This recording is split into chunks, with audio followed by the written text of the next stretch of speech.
this before. I don't usually read anything about myself. I don't look at the tabloids or the internet unless it's about me being pregnant, and then how else would I know? You got to find out. But I heard there was an article written about me, and I would like to address it right now. It's a pastor who wrote an article for the Christian Post where he accuses Hollywood of having a gay agenda and said that Ellen DeGeneres celebrates her lesbianism and marriage in between appearances of guests like Taylor Swift to attract young girls. Hi, Ellen. I don't have a band and a live audience here and can't get up and start dancing all around, but I wanted to share a few things from my heart with you.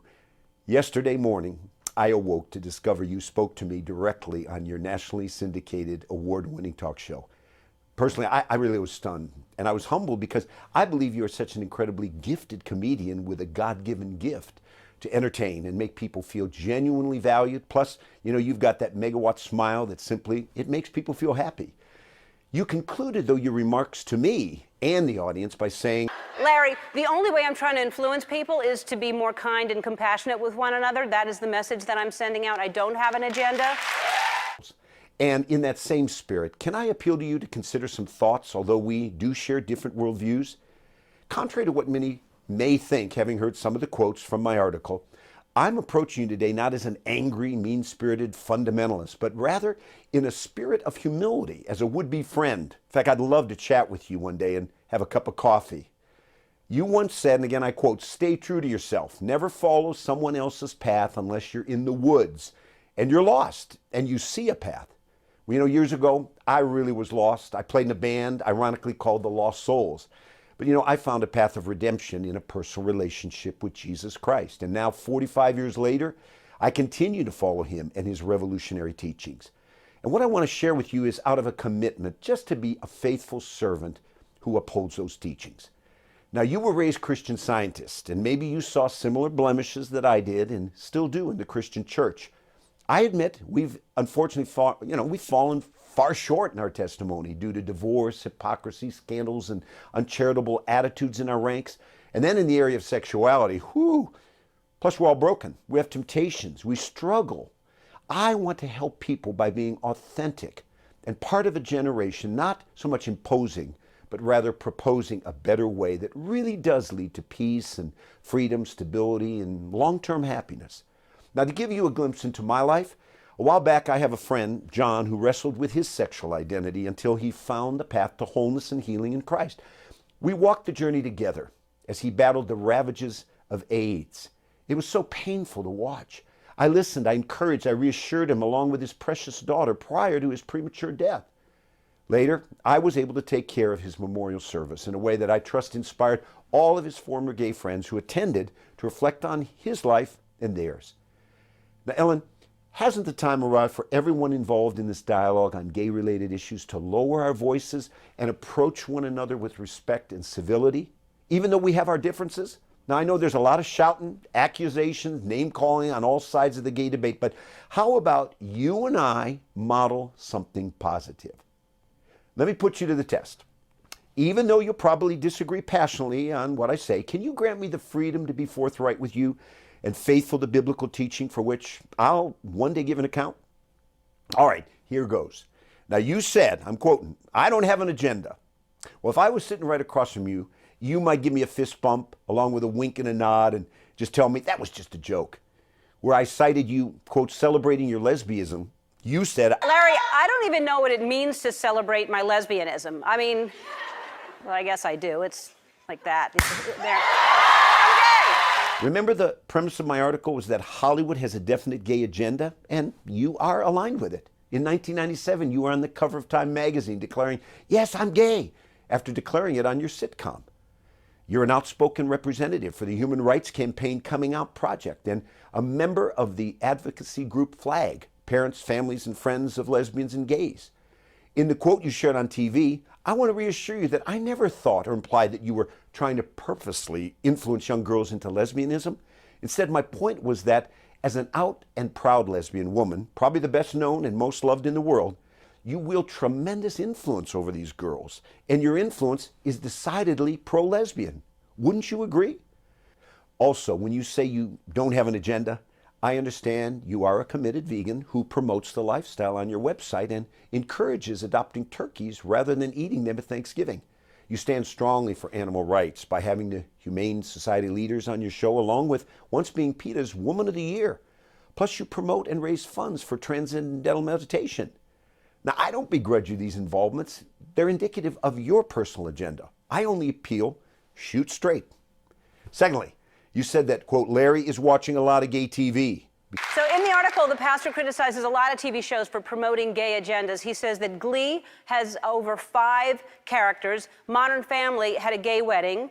Anderson Cooper boasts about his homosexuality. If you ask me, Larry's watching a lot of gay TV. Truth be known, I don't watch much TV at all, let alone gay TV, but you sure don't need to, look very far to understand what I call the avalanche in culture today. Now, regarding my suggestion that responsible parents take advantage of wholesome classic shows to supplement their TV viewing, you got some laughs by mocking this idea and then jokingly portrayed Lucy and Ethel as possible lesbians. His solution is for parents to encourage their kids to watch classic TV shows like Little House on the Prairie and I Love Lucy. It's not like I Love Lucy is a great example for kids. She's shoving all that chocolate in her mouth. That's not good for kids. And then I did some research. If you don't think Lucy and Ethel had something going on, explain this picture right here. What's going on? Well, without children, you may not understand the awesome responsibility it is to really shape impressionable and vulnerable children. I've done it with children and grandchildren. Plus, I've been helping parents for over 42 years with this very challenging task. Now, you once said, and I quote, I don't need a baby growing inside me for 9 months. If I'm going to feel nauseous and achy when I wake up, I want to achieve that state the old-fashioned way, getting drunk the night before. Now, Ellen, those of us raising children and grandchildren make lots of responsible choices to ensure the little ones entrusted to our care become productive and healthy individuals. And in that spirit of kindness and compassion that you advocate, I just ask, give us some space here. Finally, and this is probably going to be the biggest test with what I share, you obviously disagreed with the fact that I referred to, I put in quotes, marriage, your marriage, in quotation marks. First of all, I'm not married. I'm married. That's all. I'm not trying to be offensive, yet I'm appealing that you recognize that truth can offend the sensibilities of those that are rejecting it. Ellen, a nation rises or falls on marriage.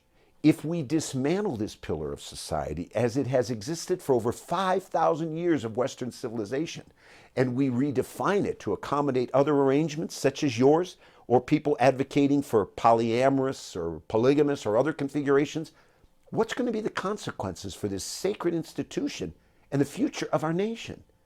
The true Christian church has to stand as a sign of contradiction amid ever-changing cultural trends. With kindness and courage, we have to remain faithful to the truth, whether it's popular or not. We should honor a higher law than man, just as Reverend Martin Luther King Jr. expressed in his classic Letter from a Birmingham Jail, and is magnificently portrayed in the film Selma. Now, in his song Mercy, Bono, he stated that love is charity and brings with it a clarity. So let me close by just submitting to you with charity and clarity, marriage is, and throughout history, has always been the union of a man and a woman, regardless of what the courts say, and regardless of how much you and Portia genuinely feel affection for each other. Now, let me give you 5 of the many reasons why gay marriage is morally wrong and cannot be called a righteous, authentic marital union. Number 1, it violates the clear and unambiguous moral teaching of the Scriptures, which serve as the basis for our Judeo-Christian laws and foundations as a nation. Number 2, it's contradictory to the self-evident truths of Mother Nature, or nature's God, as our founding fathers expressed it, wherein men and women are designed and function differently, complement, complete each other, and through the wonder of marital union are able to procreate, to perpetuate the human race. Number 3, it's contrary to the explicit teaching of every major world religion, which upholds the integrity of marriage and family. Number 4, Ellen, it is an injustice, and it's unequivocally a harmful arrangement wherein our most precious entrustment, our children, are denied the love and nurture of a father and a mother who complement each other in a healthy family. And lastly, number 5, It redefines and devalues the institution of marriage exclusively between a man and a woman. It opens the floodgates for other arrangements, and it legitimizes a lifestyle replete with dangerous, at-risk sexual behavior, such as HIV/AIDS and over 30 STDs that are endangering lives, jeopardizing our healthcare, and impacting our economy. Now, there are multiple times in the Hebrew Christian Bible where homosexual behavior is explicitly prohibited as dishonoring God and natural order, plus it's destructive to those involved with them. Scripture throughout forbids us to be sexually involved in 7 areas. What are they? 1, parents. 2, children. 3, with siblings. 4, with another person's spouse. Number 5, with animals. 6, the deceased. And yes, number 7, same sex. Ellen, thank you. I mean this sincerely, for opening this door of communication. And if you would allow me the opportunity to continue this dialogue, this conversation with you, and I hope you feel my spirit coming through, I'd love to give you a Bible. And then you start to explore a little bit. I think you'll find some revolutionary truth that I trust will enhance your life and enable you to better fulfill your destiny.